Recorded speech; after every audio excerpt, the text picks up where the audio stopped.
Hello बच्चों, स्वागत है आपका मेरे यूट्यूब चैनल पे। आज हम शिक्षा निदेशालय द्वारा दी गई क्लास 7 की वर्कशीट 14 डिस्कस करेंगे, जिसका सब्जेक्ट है गणित और डेट है इस वर्कशीट की 12 नवंबर 2020। यहाँ पर आप अपना नाम लिखेंगे बच्चों। यहाँ पर आप अपने विषय अध्यापक का नाम लिखेंगे। तो जो भी आपको मैथ्स पढ़ाता है आप उसका नाम इधर लिख देंगे। तो इस वर्कशीट को स्टार्ट करने से पहले जल्दी से आप मेरे YouTube channel Rishabh computer classes को सब्सक्राइब कर दीजिए बच्चों, ताकि जब भी मैं नई वीडियो डालूँ उसको नोटिफिकेशन आपको तभी की तभी मिल जाए। तो देखते हैं आज की वर्कशीट। आज की वर्कशीट में हम सीखेंगे राशियों की तुलना करना, यानी कि हम साधारण ब्याज सीखेंगे। तो देखते हैं क्या होता है साधारण ब्याज। सोचिए और चर्चा कीजिए। फर्स्ट है, यदि आप अपना पैसा बचाना चाहते हैं तो आप इसे कहाँ जमा करेंगे। तो अपना पैसा बचाने के लिए आप क्या करेंगे, उसको बैंक में जमा करेंगे, जैसे कि यहाँ पे दिया भी गया बैंक।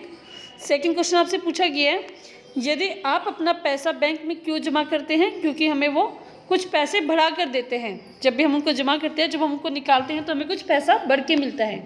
नेक्स्ट क्वेश्चन है, क्या आपका जमा किया गया पैसा बैंक में बढ़ता है, कैसे। तो बढ़ता कैसे है, साधारण ब्याज से। तो आगे देखते हैं इस वर्कशीट में, जब हमें धनराशि की आवश्यकता होती है तो हम बैंक से उधार लेते हैं। उधार ली गई धनराशि को ऋण कहा जाता है। उधार धनराशि के उपयोग के लिए अतिरिक्त राशि का भुगतान किया जाता है, जिसे हम ब्याज कहते हैं। मान लो कि आपने कुछ बैंक से कुछ पैसे उधार लिए, तो उस राशि को हम क्या कहते हैं बच्चों, ऋण कहते हैं। और उसके भुगतान के लिए हमें क्या करना पड़ता है, कुछ और अधिक राशि देनी पड़ती है।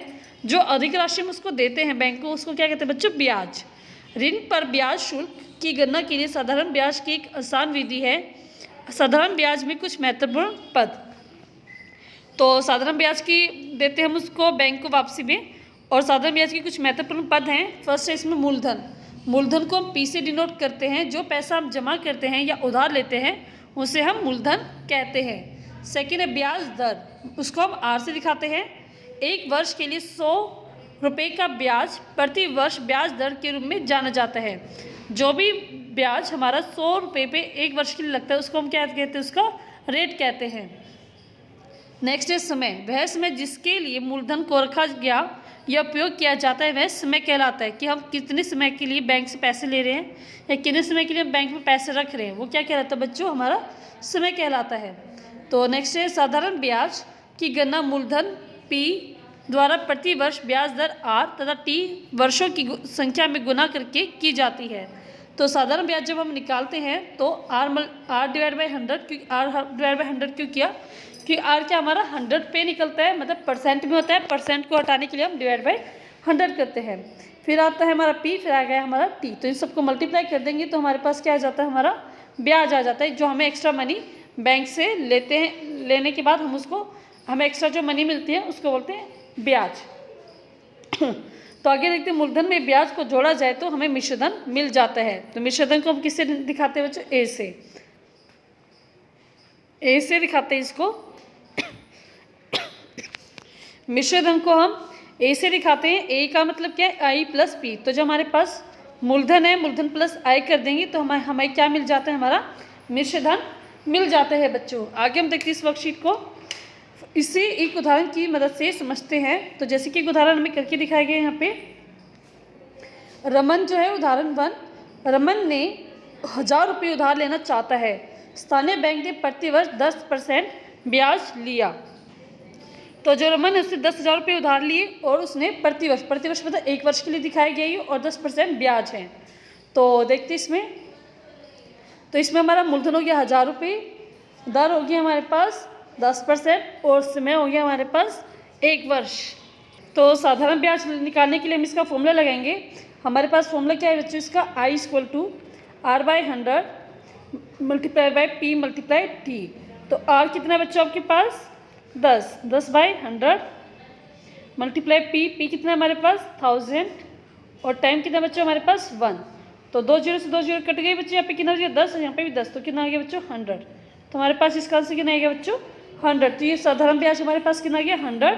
और मिश्रधन क्या होता है, साधारण ब्याज प्लस प्रिंसिपल, तो मतलब मूलधन। तो मूलधन प्लस साधारण ब्याज हमारे पास 1000 प्लस 100, 1100 हमारे पास मिश्रधन आ गया बच्चों। नेक्स्ट क्वेश्चन हम देखते हैं इस वर्कशीट का। देखते हैं इसका नेक्स्ट क्वेश्चन हमें दिया हुआ यहाँ पे, किस दर पर 4 वर्षों में 18,000 की धनराशि 27,000 की राशि में हो जाएगी। इसमें आपको क्या है, दर निकालनी है। टाइम आपके पास है 4 वर्ष, मूलधन आपके पास 18,000 और 27,000 क्या आपका मिश्रधन। मिश्रधन क्यों है? क्योंकि वो 18,000 की राशि हमने जमा की थी वो 27,000 में चेंज होगी। मतलब आप ये ध्यान रखना कि ब्याज हमेशा मूलधन से कम होता है और मिश्रधन हमेशा मूलधन से ज़्यादा होता है। तो ये क्या बच्चा? मिश्रधन, क्योंकि ये मूलधन से ज़्यादा है बच्चों। ठीक है, तो ये क्या रहेगा हमारा? मिश्रधन। तो मिश्रधन मतलब ये हो गया हमारा ए, पी हो गया 18,000 और टाइम हो गया हमारे पास 4। तो यहाँ पे हम पहले क्या निकालेंगे? ब्याज, मतलब आई, ए माइनस पी 27,000 माइनस 18,000, हमारे पास आई की वैल्यू होगी 9,000। अब हमें आई की वैल्यू पता है, हमें क्या निकालना बच्चों? आर। तो यहाँ से अब आर को निकालने के लिए यहाँ पे 100 को इधर ले जाएंगे और divide by P multiply T कर देंगे। तो यहाँ पे हमारे पास आर का फॉर्मूला बन गया 100 multiply I divide by P multiply T. तो 100 मल्टीप्लाई बाई 9,000, पी हमारे पास 18,000 मल्टीप्लाइड बाई 4। तो यहाँ पे पूरा 9,000 को 18,000 से काटेंगे 2 आ जाएगा, 2 को 100 से काटेंगे 50 आ जाएगा और 2 ज़ा फिर से काटेंगे 2 टाइम्स 25 और यहाँ पे आएगा 2। तो 25/2 आ जाएगा और इसको हम डिवाइड करेंगे तो 12.5 हमारे पास परसेंटेज, मतलब हमारे पास दर आ जाएगी। तो इसी प्रकार हम नेक्स्ट क्वेश्चन करते हैं। प्रैक्टिस क्वेश्चन हमें करने हैं। अब 5 क्वेश्चन हमें देगी, इसको हम 1 बाय 1 डिस्कस करते हैं आपके साथ।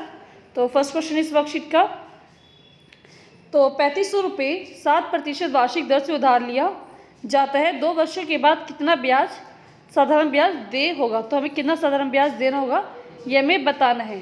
तो पहले हम लिखते हैं कि मूलधन कितना है हमारे पास 3500 रुपये, दर कितना है 7%, समय कितना है हमारे पास 2 वर्ष। तो ब्याज निकालने का फॉर्मूला क्या बच्चों? साधारण ब्याज R/100 P मल्टीप्लाई T। तो R हमारे पास है 7/100 मल्टीप्लाइड बाई 3500 मल्टीप्लाइड बाई 2। तो इसको हम काटेंगे 2 जीरो से 2 जीरो कटेंगे बच्चों हमारे पास, और 35 7 से कितना होता है 70 मल्टीप्लाई 7। तो हमारे पास कितना आ गया बच्चों इसका 490 रुपीज़। ठीक है, तो ये हमें साधारण ब्याज ही निकालना था, तो हमें सिर्फ यहीं तक छोड़ देंगे। हमारा कितना आ गया 490, इसका आंसर आ जाएगा बच्चों। अब हम देखते हैं नेक्स्ट क्वेश्चन। रितु एक बचत खाते में 7,000 रुपये जमा करती है। बैंक 6% वार्षिक दर से ब्याज देता है। 5 साल बाद रितु को क्या राशि मिलेगी? तो इसमें हम देखते हैं कि हमारे पास मूलधन कितना 7,000 रुपये, 6% क्या है दर, और टाइम कितना है इसका 5 साल। हमें क्या निकालना है इसका कितनी राशि मिलेगी, मतलब हमें इसमें मिश्रधन निकालना है बच्चों। तो ब्याज हम निकालते हैं उसके लिए पहले। तो ब्याज कितना हो गया, यहाँ पे हमने वैल्यू रख दी इसकी फॉर्मूले में 6/100 मल्टीप्लाई 7,000 मल्टीप्लाइड बाई 5। तो ये सबकी वैल्यू रखी दर, प्रिंसिपल और टाइम। तो इनको हम काटेंगे 2 जीरो से 2 जीरो हमारी कट हो गई। ये कितना गया 350 को हम 6 से मल्टीप्लाई करेंगे तो हमारे पास आएगा 0 0, हमारे पास आ गया 2100। ये आ गया हमारे पास 2100 ब्याज आ गया। अब हमें क्या निकालना है इसका मिश्रधन। तो हमारे पास राशि कितनी थी 7000, ये हमारे पास पी था, और हमारे पास आई कितना है बच्चों 2100। तो हमें राशि कितनी मिलेगी अब 9100 हमें राशि मिलेगी। आपका ए हो जाएगा, ए = 9100। ठीक है, तो ये आपका आंसर होगा इसका 9100 बच्चों। ठीक है, तो आप इसको पूरा कर लेना, ये आपका आंसर होगा 9100 बच्चों। और इसमें हमारे पास ब्याज आया था 2100। ये आ गया हमारे पास ए, और पी था आपके पास 7000। इन दोनों प्लस करके हमारे पास 9100 आंसर आ गया बच्चों। नेक्स्ट क्वेश्चन हम देखते हैं इस वर्कशीट का। किस दर पर 2 वर्षों में 16,000 की राशि 20,000 में की राशि हो जाएगी? तो 16,000 की धनराशि को हमें 20,000 की राशि में देखना है कितने साल में कितनी दर पर हो जाएगी, और साल हमें दिए 2 साल। तो देखते हैं इसका। तो नेक्स्ट क्वेश्चन में हमें बताना है कि किस दर पर 2 वर्षों में 16,000 की जो धनराशि है वो 20,000 की राशि हो जाएगी। तो इसमें हमारा मूलधन कितना है 16,000 रुपये, मिश्रधन कितना है बच्चे 20,000 रुपये, और ब्याज हम निकालेंगे इसमें ए माइनस पी करके।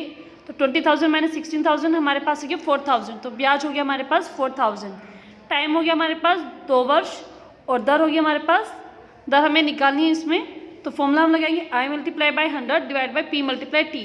तो 4000 हमारे पास multiply by 100 divide by 16,000 multiply by 2। तो इसको हम पूरा काट देंगे, इसको 4 से कट गया बच्चों ये, और इसको हम काटेंगे 25। तो 25/2 आ गया हमारे पास। तो इसका आंसर है 12 1/2%। ये आपका इस क्वेश्चन का आंसर हो जाएगा 12 1/2।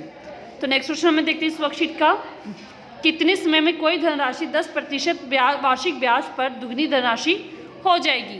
तो इसमें हमें समय पूछा गया है, और दर हमें दी है 10%, और राशि क्या हमें दी नहीं गई। तो हम राशि क्या मानेंगे, माना मूलधन 100 रुपये। तो मिश्रधन कितना हो जाएगा बच्चों 2 मल्टीप्लाई पी तो इसको देखते हैं हम आगे। तो इस क्वेश्चन में बच्चों हम मान लेंगे मूलधन हमारा कितना है 100 रुपीज़, हम मान लेते हैं इसमें क्योंकि हमें दिया नहीं गया है। तो मिश्रधन क्या कहा गया बच्चे, इसमें जो मिश्रधन है वो 2 टाइम्स है, दुगना है प्रिंसिपल का हो जाता है। तो 2 × 100 200 हो गया। दर हमारे पास 10%। तो यहाँ से हम क्या निकालेंगे, इसका ब्याज निकालेंगे a - p करके 200 - 100 हमारे पास 100 क्या आ गया, ब्याज आ गया बच्चों हमारे पास। तो इसको आगे करेंगे हम 100, ये फॉर्मूला निकालेंगे टी का, i × 100 r / p। तो इसमें हम वैल्यू रखेंगे सबकी 1/1। तो जैसे कि हमारे पास क्या है इसमें i की वैल्यू क्या हमारे पास 100 ये ऊपर वाला गया, और r कितना हमारे पास 10 और p कितना 100। तो इनको हम काटेंगे, 100 से 100 कर गया, 0 से 0 कर गया, हमारे पास कितना आ गया 10 ईयर। तो ये आपको 10 ईयर में जो हमारे जो पैसे हैं वो डबल हो जाएंगे बच्चों, ठीक है। तो हमें इसमें टाइम निकालना हमें, क्योंकि इसमें समय पूछा गया था हमें। नेक्स्ट क्वेश्चन हम देखते हैं इस वर्कशीट का। रोहित ने बचत खाते में कुछ पैसे जमा किए और उसे 5 साल बाद साधारण ब्याज के रूप में 12,000 रुपये मिले। तो उसका ये क्या दिया हमें, साधारण ब्याज दिया गया। यदि ब्याज की गणना 6% वर्ष की दर से की जाए तो वह कितनी धनराशि थी जो उसने जमा की थी। अब हमें ये बताना कि उसने कितनी धनराशि जमा की थी। तो इट मीन्स हमें क्या निकालना है बच्चों, इसका प्रिंसिपल निकालना है। तो हमें ब्याज दिया गया इसमें 12,000 रुपये, और दर हमारे पास 6% और समय हमारे पास 5 साल। तो इसकी हेल्प से हम निकालेंगे क्या हमारे पास प्रिंसिपल, यानी कि मूलधन। तो ब्याज दर समय हमने लिख लिया, मूलधन निकालने का फॉर्मूला i × 100 r × t। तो इसमें हम लिखेंगे इसकी वैल्यू, i की वैल्यू कितनी हो गई बच्चों 12,100 और 6 × 5। तो इसको हम सॉल्व करेंगे, 6 × 5 = 30 कर लीजिए पहले आप, या फिर इसको 6 × 2 = 2000 आ गया बच्चों यहाँ पे हमारे पास, और 5 को फिर से काटेंगे, यहाँ पे हमारे पास आ गया 5 × 4 = 20, तो 400। तो अब हमारे पास कितना आंसर आ जाएगा इसका 400, और 100 की मल्टीप्लाई करेंगे 40,000 रुपीज़। तो ये हमारा कितना आ गया बच्चों प्रिंसिपल। तो ये हमारा क्वेश्चन लास्ट कंप्लीट हो गया बच्चों। अब हम देखते हैं आगे हमारी, अच्छा लास्ट क्वेश्चन ही था बच्चों, ये पूरा वर्कशीट हमारी कंप्लीट हो गया। अगर आपको बच्चों ये अच्छी लगी है तो इस वीडियो के लिए एक लाइक कीजिएगा, दोस्तों के साथ शेयर कीजिएगा, और मेरे YouTube channel Rishabh computer classes को सब्सक्राइब करना ना भूले बच्चों। थैंक यू बच्चों, थैंक यू वेरी मच।